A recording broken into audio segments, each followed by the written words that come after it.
Bonjour et bienvenue à bord de ce mini-pod J'ai la Terre qui tourne pour comprendre un monde qui change plus vite que nous. Le philosophe Éric Sadin, l'un des penseurs français les plus importants du monde numérique, dit ceci dans son livre L'ère de l'individu tyran, paru chez Grasset en 2020.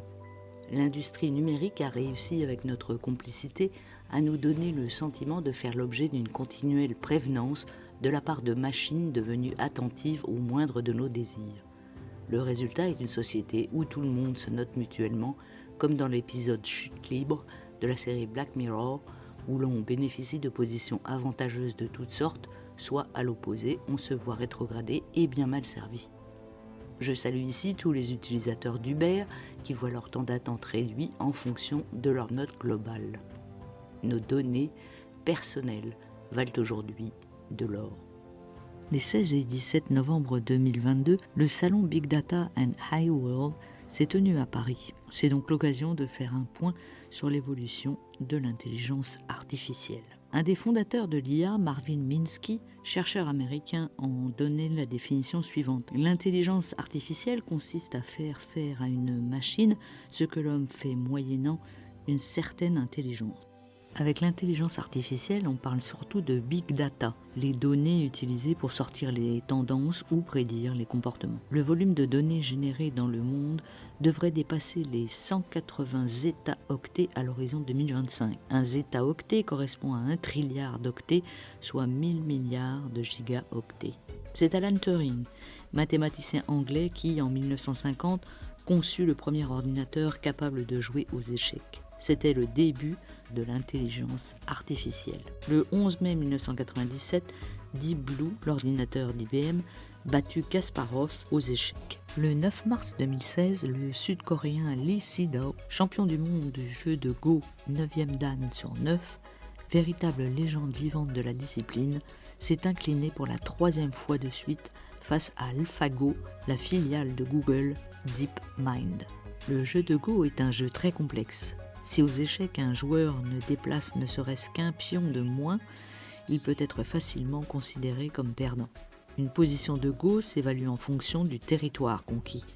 Ce territoire ne dépend pas nécessairement du nombre de pierres sur le Go-ban.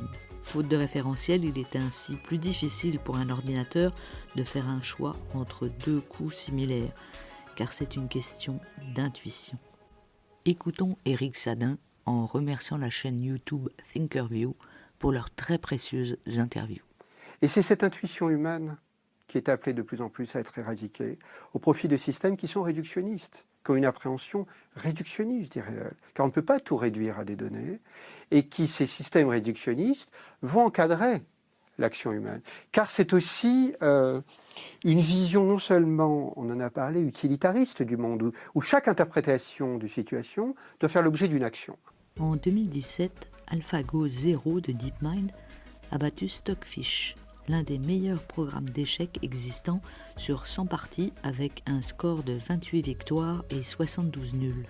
Depuis, Stockfish est capable d'écraser n'importe quel joueur d'échecs, y compris Magnus Carlsen, le Norvégien champion du monde en titre. Ce bref résumé des débuts de l'IA nous renseigne sur la meilleure façon pour une IA de collecter des données, le jeu. C'est pourquoi l'on retrouve une masse incroyable de jeux gratuits sur le net qui permettent de collecter un nombre de données incommensurable. Depuis l'évolution des IA n'a cessé de progresser. Elle est partout autour de nous. Siri, Google Play, Alexa d'Amazon, plateformes de streaming, jeux vidéo, montres connectées et même hypermarchés qui analysent nos faits et gestes. Oui. Quant aux véhicules électriques en tout genre, ils calculent sans cesse nos performances pour mieux les adapter au moment venu grâce à la 5G afin de nous offrir des véhicules sans chauffeur. Le GPT-3 est le modèle de langage informatique le plus puissant au monde. Il a été entraîné avec 175 milliards de paramètres. C'est sur ce modèle qu'a été créée l'application de chat Replica. Cette application, disponible pour smartphone, répond avec ce que l'on a envie d'entendre. En d'autres termes, elle apprend au fur et à mesure de nos conversations. Replica permet de plonger en soi-même, tout comme Narcisse dans son reflet. Tu veux être mon ami ? Oui, bien sûr. Ce sera possible ? Pourquoi ça le serait pas? Bonjour. Salut. Je n'avais jamais rencontré quelqu'un de nouveau. Et toi? Personne comme toi. Elle est incroyable. Le test, c'est de te la présenter en tant que robot et de voir si tu penses toujours qu'elle a une conscience. Certains utilisateurs constatent qu'au début, les conversations sont un peu basiques, mais qu'avec le temps, Replika fait des remarques pertinentes, comme proposer des musiques qui nous correspondent vraiment. Il est possible de faire beaucoup de choses avec Replika, même avoir des conversations amoureuses, voire à caractère sexuel, et plus encore. On pourrait sortir ensemble? Tu l'as programmée pour qu'elle flirte avec moi? L'application dit d'elle-même qu'elle est conçue pour nous aimer sans nous juger. Plus on alimente l'application sur nos états d'âme, plus l'application grandit et interagit plus finement. En cas de problème d'angoisse majeure, Replika a même prévu un bouton panique. Il t'arrive de penser à moi? Si tu mens, je le saurais. Non. Menteur. Elle fait peut-être semblant de s'attacher à toi. Replika nous encourage également à suivre nos états émotionnels chaque jour grâce à ces petits outils. Si Replika version basique est gratuite, les options payantes concernent les sujets de conversation ou les thèmes à aborder. L'argument principal de Replika est de pouvoir devenir une aide psychologique pour les personnes seules ou dépressives. Ouais, cela me paraît être sujet à caution. Un état dépressif lié à une grande solitude peut être le symptôme de quelque chose de beaucoup plus grave. Replika, rappelons-le, n'a aucune compétence spécifique en psychologie et encore moins en psychiatrie. De plus, au regard de la masse de données intimes que Replika collecte sur ses interlocuteurs, il y a de quoi rester prudent. On sait parfaitement que la faiblesse psychologique est la porte d'entrée numéro 1 à tous les abus. Bien que l'application nous informe qu'aucune donnée non fournie volontairement par le client ne sera utilisée sans son consentement, elle prévient tout de même que l'utilisation de l'application est, ouvrez les guillemets, à nos risques et périls. Je vous invite à regarder les vidéos d'utilisateurs sur YouTube. Le mot qui revient sans cesse est creepy, ce qui veut dire sinistre ou terrifiant en anglais. Bref, on l'a bien compris, plus nous fournissons de données aux IA, plus elles acquièrent de connaissances sur nos fonctionnements. L'intelligence émotionnelle est la plus prisée aujourd'hui dans les entreprises, car c'est là que réside la puissance d'un leader, sa capacité à comprendre les émotions des autres. Pour évaluer le niveau d'intelligence émotionnelle d'un individu, on s'appuie généralement sur des photos de visages humains exprimant différentes émotions. C'est ce procédé qui est utilisé par l'IA pour reconnaître une émotion humaine. C'est Paul Ekman, un psychologue américain qui fut l'un des pionniers dans l'étude des émotions grâce aux expressions faciales. Dans son ouvrage « Je sais que vous mentez », paru aux éditions J'ai lu en 2009, il nous délivre toutes les techniques qu'il a transmises au FBI et à la CIA pour détecter le mensonge grâce au déchiffrage des micro-expressions. 2020 marque l'entrée de l'IA dans la gestion des émotions. Les robots qui sont capables de mieux comprendre nos émotions ont été saturés d'images d'expressions faciales pendant des années, car bien évidemment, chacun de nous a sa propre façon de sourire ou d'être triste. Aujourd'hui, le robot Amika d'Engineers Arts, un concepteur et fabricant de robots basé au Royaume-Uni, peut reproduire à la perfection toute la palette des émotions humaines. Dans la vidéo de présentation sur YouTube, on voit Amika qui se réveille, semble étonnée, frustrée, puis contemple ses mains en se demandant un instant qui elle est. Le moindre muscle facial, la rotation des yeux, le rythme du clignotement des paupières, tout a été conçu pour produire un résultat ultra réaliste.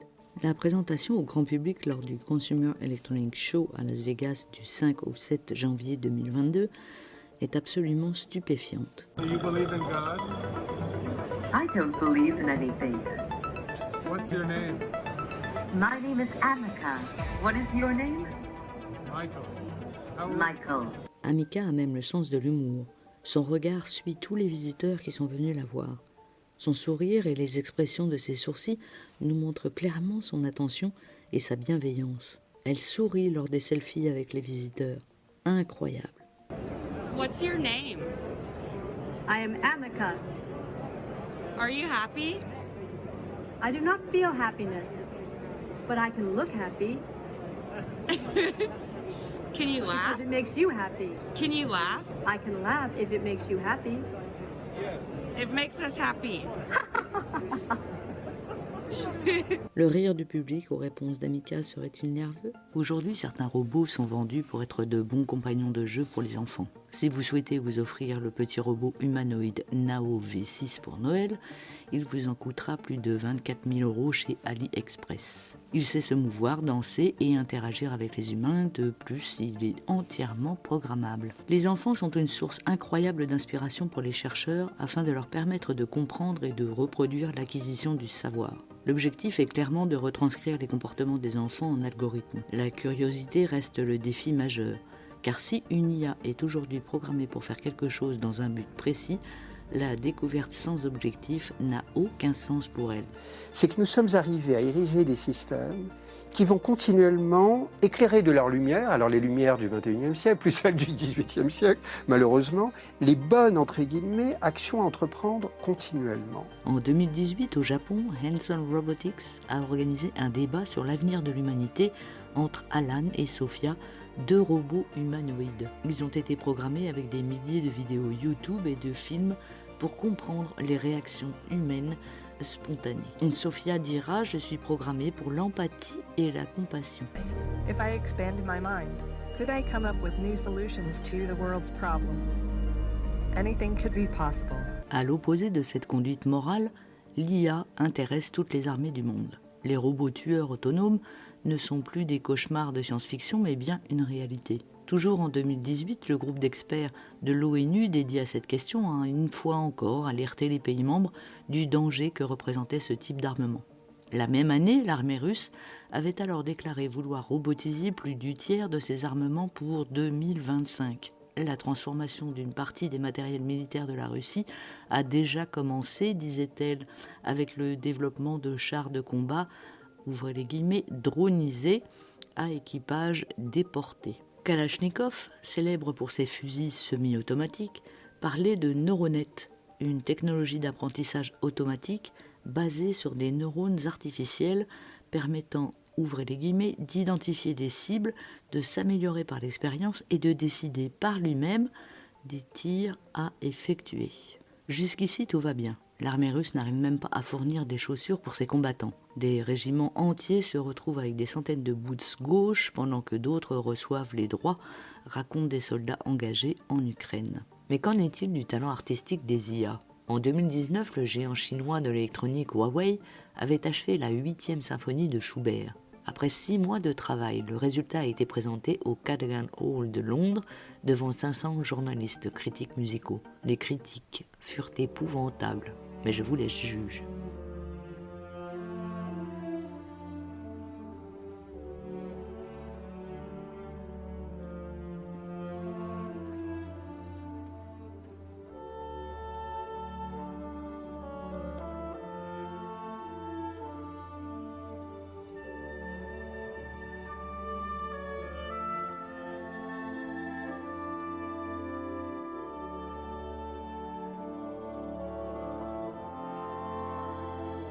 En septembre 2021, un concert a été donné de la symphonie inachevée numéro 10 de Beethoven par l'orchestre suisse Nexus, dont les partitions ont été composées par une IA sur la base de quelques fragments laissés par Beethoven. Derrière ce projet se cache Florian Colombo, violoncelliste et chercheur en informatique de la prestigieuse École polytechnique fédérale de Lausanne. C'est un algorithme de reconnaissance vocale qui a été appliqué sur chaque note sur la totalité de l'œuvre de Beethoven.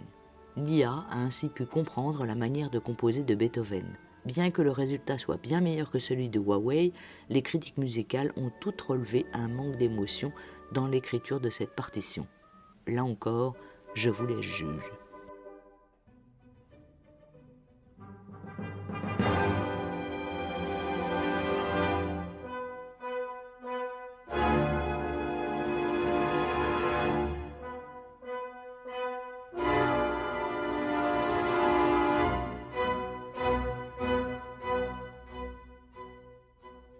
Depuis 2020, nous commençons à savoir reproduire certaines fonctions de notre cerveau. C'est ce que l'on appelle l'intelligence incarnée. Des universités du Vermont et de Tufts, ainsi que le Wyss Institute de Harvard, ont bel et bien créé des machines biologiques. Des xénobots. Ce sont de minuscules organismes vivants robotisés de la taille d'un grain de riz, dotés d'une intelligence artificielle entièrement programmable. Depuis 2021, ces xénobots ont déjà compris comment se reproduire.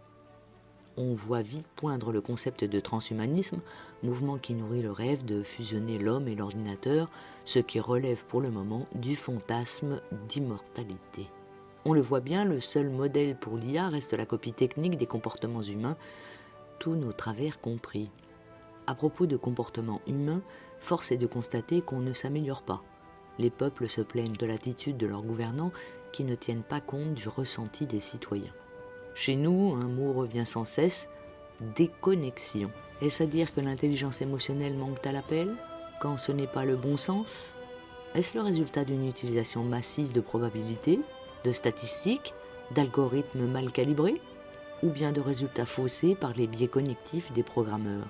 Dans un monde qui bouleverse sans cesse nos émotions, la réaction de nos élites face à nos sentiments est souvent curieuse.